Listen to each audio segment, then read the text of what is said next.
Hello, my name is David Ash, and I want to talk with you about the ascension. We're hearing a lot about the ascension these days, and there's a lot of confusion and lack of clarity about it, so I just want to spell it out step by step for you.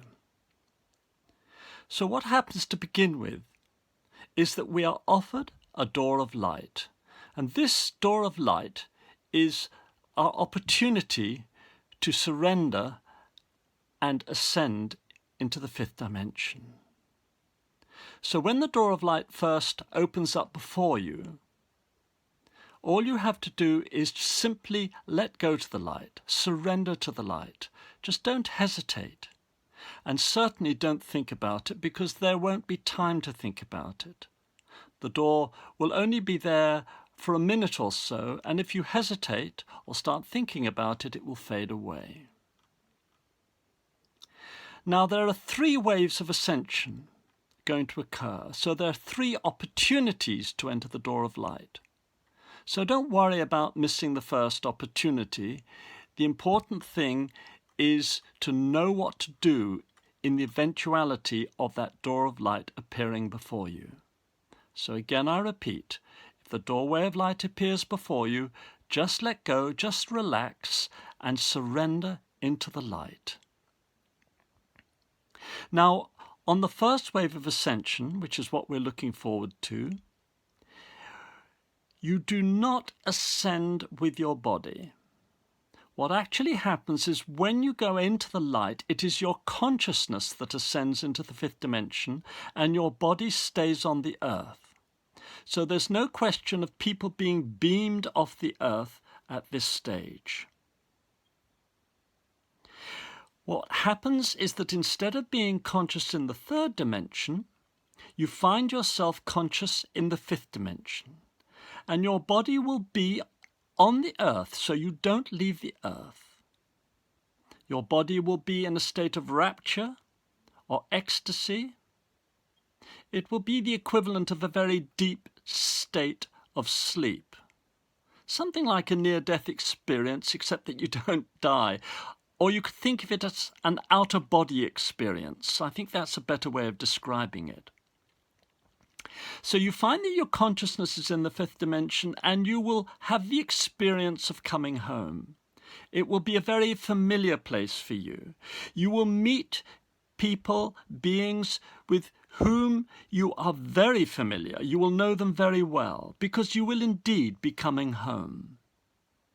You see, we are angels, and we are on this earth to evolve, to undergo an evolution in our angelic state. And we've been here in the human reincarnational experiences for 26,000 years, and we've been through thousands of incarnations. And these incarnations have not been easy for us. We've been through a lot of suffering, a lot of darkness, a lot of deprivation. We've been through great joy, and we've been through wonderful experiences as well. But on the whole, it's been difficulty, challenge, and adversity, because the process of being human on the earth is the equivalent of forging a samurai sword. The angels that we are go through a process of being heated and hammered repeatedly, incarnation after incarnation, going through humiliation, deprivation. And through this very, very challenging process, we evolve from the lower angelic states to the highest angelic states. It is our destiny to become seraphim. At the moment, we are either baby angels, if you like, gestating in the womb of angels on the planet Earth as a womb of angels, or we are starseeds, which means that we're angels and archangels incarnate in human bodies, here to ascend in the ranks of angels, from the lower ranks, which are the angels and archangels, to the highest rank, which is the seraphim. And the seraphic angels, or the seraphim, are the ones that are closest to the source. So that is our destiny. Now you know the purpose of human life and why you've been through so much suffering. It all has a purpose because we grow in spirit through suffering. But the time of suffering is now coming to an end, and the time of our release and our ascension is at hand. And all we have to do is surrender to it. So our consciousness is lifted into the fifth dimension, and we, if you like, have a rejoicing, a celebration, a reunion, a regeneration, rest and recuperation before we return to the earth. But part of that process is where we are actually ascended into the seraphic state. So we leave the earth as ordinary angels and we return to our bodies as seraphic angels, as the seraphim. Now, we come back with enormous powers and enormous responsibilities and enormous opportunities.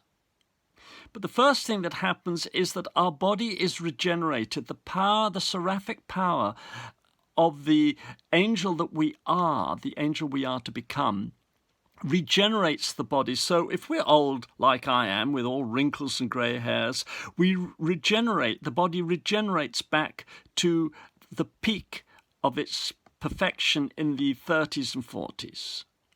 If we're young, we grow to the peak of our bodily perfection. At the same time, it is very difficult for the body to retain or completely contain the seraphic energy. So therefore, we will emit light. So we will be luminous beings. We will be surrounded by a halo of light.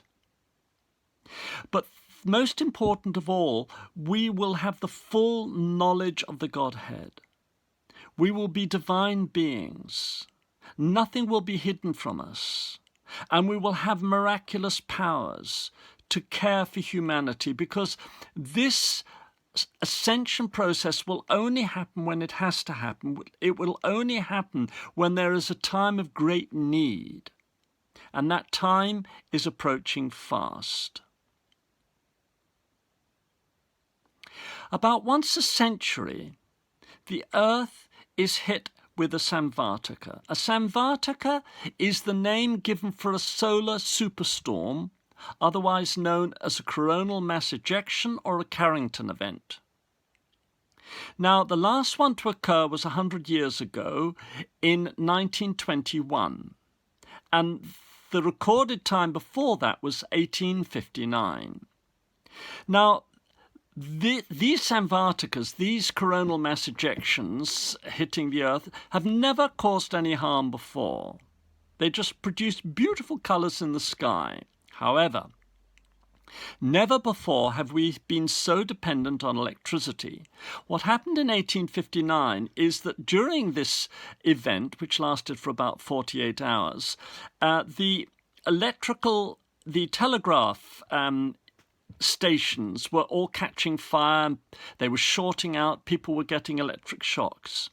In the 1921 event, it was far more serious. All over the world, telephone and telegraph installations were spontaneously bursting into flames and burning to ashes.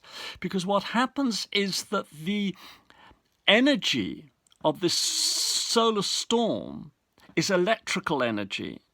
And it has a devastating impact on electrical installations. And the problem we're faced with now is that we've become dependent, totally dependent on electricity for everything, for our food, for our water, for our fuel, and for our communications. So we're totally dependent on the internet and computers for our survival. And money, I mean, it's all electronic now. There are no coins of any substance. There's no gold and silver coins out there in common circulation. So, the next time, and I'm not saying if, I'm saying when the next solar superstorm hits us, it's going to have a devastating impact on the whole of humanity. because it could destroy our global civilization. Now, in 2012, if you're wondering what 2012 was all about, well, in July 2012, we were nearly hit by one. We missed one by 9 days, and that's the equivalent of a bullet passing close to the ear, okay, in astronomical terms. Now, the US Academy of Sciences and also Harvard University have been putting out warnings about this danger. Now, in the Harvard paper, they say that it would cost $10 trillion to repair the damage when we get hit by one of these solar events, and it would take 10 years to recover. In fact, they said it could throw us back into the Stone Age. So I'm not wanting to spread alarm. What I'm wanting to say is that there is a danger. We can't just bury our heads in the sands like ostriches. We have to face the fact that we have become totally dependent on electricity. That's the first thing. The second thing is we are praying hard. And that prayer is represented by the Extinction Rebellion. You've got thousands of young people going out onto the streets, really praying hard by their actions, making it clear to the universe that we, as a population down here, want to be released from this civilization which is causing extinction. And so our prayer is going to be answered in a stroke by the next Samvartaka. Samvartaka is the name from the historical annals for a coronal mass ejection, a solar superstorm. And it's a name that I like to work with, Samvartaka. So it's not a matter of if, it's a matter of when the next one strikes. So we have to be ready. And the ascension, you see, is an act of great compassion by the divine forces that are in control of this world. Whether you believe in God or the angels, there is a, if you like, universal consciousness that underlies everything and everyone.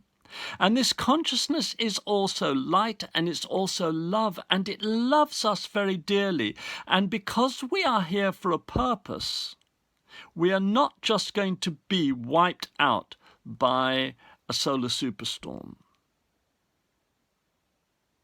We are going to be, if you like, harvested. Because we are here for a purpose. We are here to evolve as angels, and we are going to graduate through this process of ascension. Now, I like the analogy of graduation because, you know, I went to my daughter's graduation at Plymouth University, and I noticed that most of the students, including my daughter, she graduated as a midwife, but most of them graduated with BScs and diplomas and what have you. And then there were a few that came up and received master's degrees. But there was one chap I remember very clearly was sitting there in a chair waiting to be given a doctorate. So this is what's happening in this world, is that some human beings are baby angels, if you like. They're just angels going through gestation. Other human beings are angels at different levels of evolution. And in this graduation process, the vast majority of human beings will, move up the ranks. But a small number of human beings will, in fact, become seraphim. But the opportunity is for every human being to become seraphim. That is the goal. That's where we're all going. And the only limitation on the number of people that become seraphim is the limitations that they impose upon themselves. So I repeat that. There's no elite, there's no elect. We elect. We choose the level that we want to attain in this process. So, we come back into our bodies. We will be out of our bodies for between 2 and 48 hours, really for the duration of the solar superstorm. There'll be so much chaos, people won't notice that we've slipped out of this dimension. But as soon as the storm appeases after 48 hours, we will be back in our bodies, ready to come out of the rapture and take our place on this planet as the new healers, teachers, and leaders of the world. We will be leaving humanity out of a time of great distress. We will be feeding people. We will be working miracles. We will offer security. We'll stop lawlessness. And we will be able to do many miracles. We'll be able to restore a lot of the electrical functions, not so much the electrical distribution, but rather localized electricity. We'll be able to help people restore the function of their electricity in the communities that we'll be coordinating. We'll be coordinating the return to the land. So people will be going back into farms and back onto the land, and we will be helping them establish themselves on the land. And we'll be feeding them and nursing people, healing people, teaching people, and preparing them for the second and the third waves of ascension. Now, we cannot say, I do not know when the second and third waves will occur. All I know is that during the second and the third waves, there will be a physical ascension. That is, the bodies of people will be leaving, as well as their souls, as well as their spirit. So it's only in the first wave that it's consciousness only, because we need our physical bodies to operate in this physical world, in the third dimensional world. But the plan is, in the second and the third waves, we will prepare humanity to leave with body, soul, and spirit. And everyone who chooses to go into the light will be lifted physically out of this world by a process that I call super energy resonance technology. I explain all of this in a little book that I've written on the subject in my major book, Awaken, which I will tell you about at the end of this video. But the plan is to lift humanity off the planet. It's an evacuation, a mass evacuation of humanity, so that the planet can be cleansed of this human civilization. And the cleansing will come through another process that I describe in my book Awaken, a process that was endorsed by Albert Einstein, so he knew what he's talking about. And it's a process that brings about a reversal of the poles. It's a pole shift. And it's very, very difficult to survive a pole shift, because the earthquakes, as the whole crust of the earth rolls over the poles, the earthquakes destroy any civilization that's on the surface of the earth. And the plan is that rather than we're all wiped out by a pole shift, rather we are lifted off the surface of the earth. The earth is then cleansed and regenerated. And then we are brought back into this world. And the world itself will be fifth dimensional then. So the world is going to go through a dimensional shift as well. Because you see, despite what it says on the news and on the television and the newspapers, we are doing incredibly well. We as a species have evolved spiritually to an extraordinary extent. We're doing far better than was ever expected of us. And so we are going to be given the opportunity to return to this world in the ascended state. But a world regenerated, a world that's so beautiful beyond our wildest dreams. And we won't be stuck in this world. We'll be able to move between the dimensions at will. But we can come back into this world with our children and our grandchildren, and we'll be able to see them grow and flourish. So all the dreams of young people will be fulfilled. At the moment, we can't do anything in the world because the land is occupied. Everybody owns the land. If you want a little tiny patch to grow a few veg, you're excluded. But that will all be gone.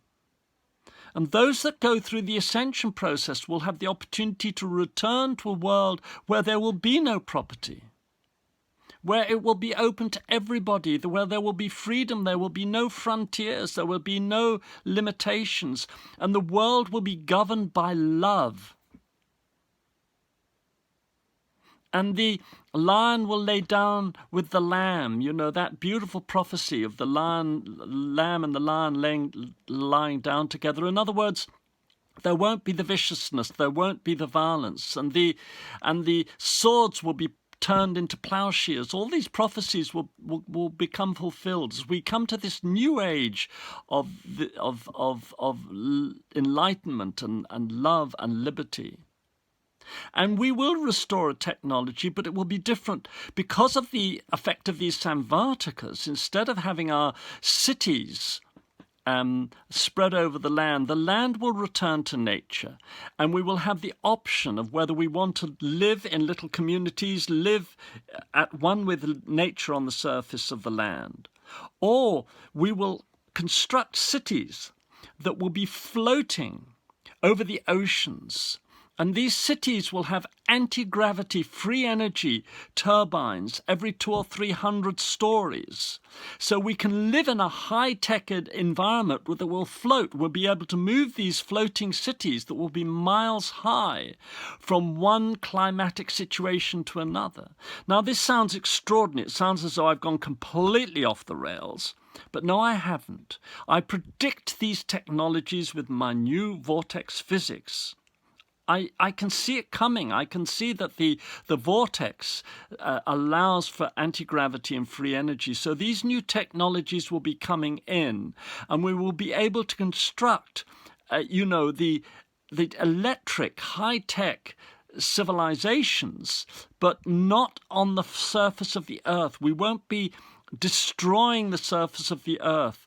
The land will be really there for nature, there for all the other species, and we will have a very light footprint on the earth because we will either be living with nature, living in harmony with the other species in the forests and the plains of the land surface, or we will be floating in these amazing cities, not even touching the surface of the water. We'll be floating just above the waves in these cities. So it's a very exciting future that we have to look forward to. And we're not going to be leaving the earth. We're just going to be evacuated for a short period and returned. And there's a precedent for this in the ghost dance. If you study the ghost dance of the 19th century, of the First Nation Americans who were experiencing genocide, they were going through this ghost dance, and the whole prophecy was that ghost dancers would be lifted off the earth, and the earth would be cleansed, and then they would return to a cleansed earth where all the game would return and the forest would return and everything would be back to the way it was before. So I want to leave you with that very optimistic note. I talk about this door of light. I'm talking about the 3 waves of ascension in a little booklet that I produced. It's 28 pages. And if you want a copy of this little book, all I ask you to do is to email me at davidash333@gmail.com. So I repeat that. Send me an email with your address, with your name and address, to me at davidash333@gmail.com, and I will send you, wherever you are in the world, a free copy of my little book, The Door of Light. And you can just read all about it for yourselves. I don't talk about these great floating cities and that in any of my books. That's just something else I wanted to sort of add on. But I talk about the 3 waves of ascension, and I talk about the Door of Light and the Samvartika, and I give you the references I quote from the Harvard University paper, and so it's all got the scientific references in there as well, but it's easy to read. So avail yourself of one of those little books, and please share this video with others so that other people have the opportunity of participating in the first wave of ascension and becoming seraphim. It's going to be so much fun. I wouldn't miss it for anything. So thank you for listening. Thank you for giving me your time. Namaste.